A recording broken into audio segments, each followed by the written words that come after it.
How to play primitive rock and roll guitar. Let us first define our terms. What do I mean by rock and roll?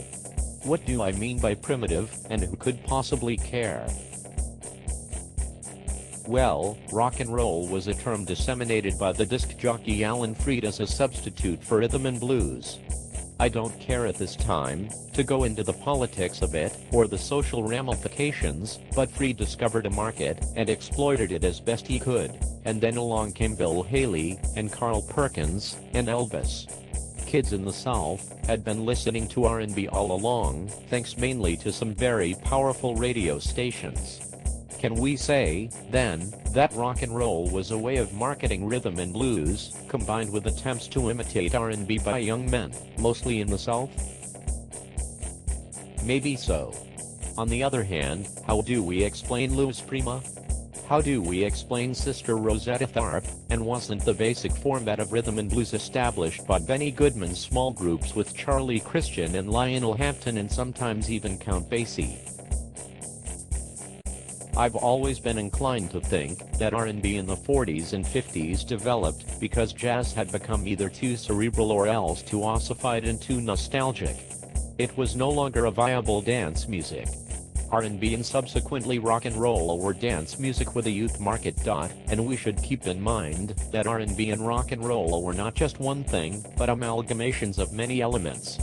Rock and roll, dismissed as atomic age garbage or kid stuff, has roots that go back as far as one cares to travel, obviously back to boogie woogie and jump blues and the hot dance music of the 20s and 30s and so on.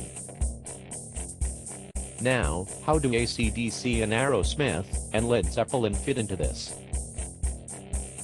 Hell if I know. Johnny Lydon, or Johnny Rotten if you prefer, once claimed that punk killed rock and roll. I'm inclined to think that rock and roll died when the British invaded America in 1964. That may seem ironic or mistaken, because the Beatles and Stones and other British bands were devotees of American music. The Beatles were a rockabilly band, and the Stones learned how to play by listening primarily to Chess Records, Chuck Berry and Bo Diddley and Muddy Waters and Howlin' Wolf.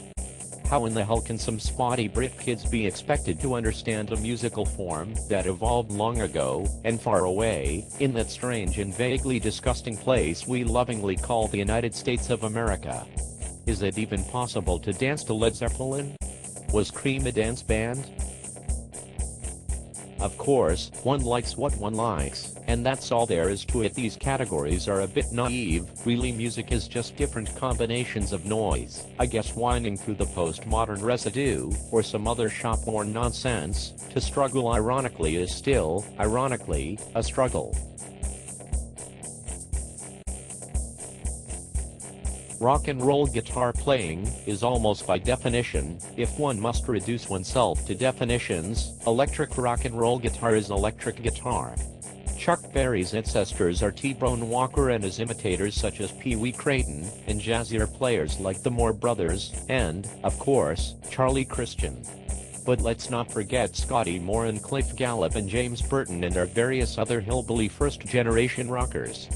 In addition to R&B, they were listening to Western Swing and Arthur Smith and young Chet Atkins and the mighty Merle Travis.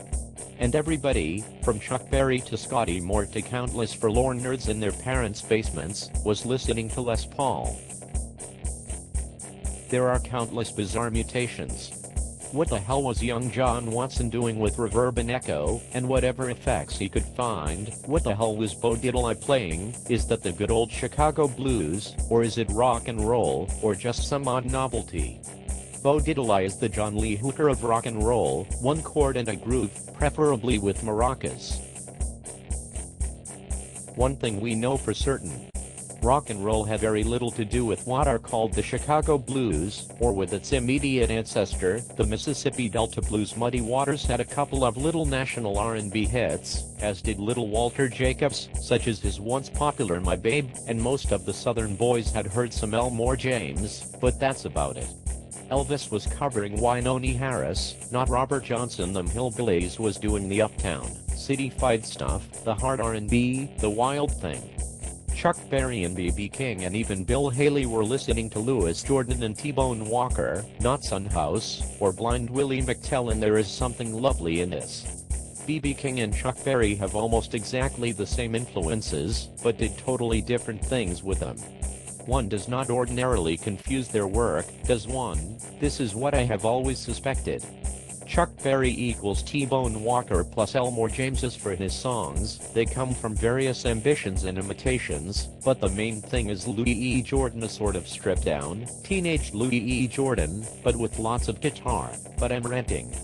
I'm cramming too much rather superficial information into a small place.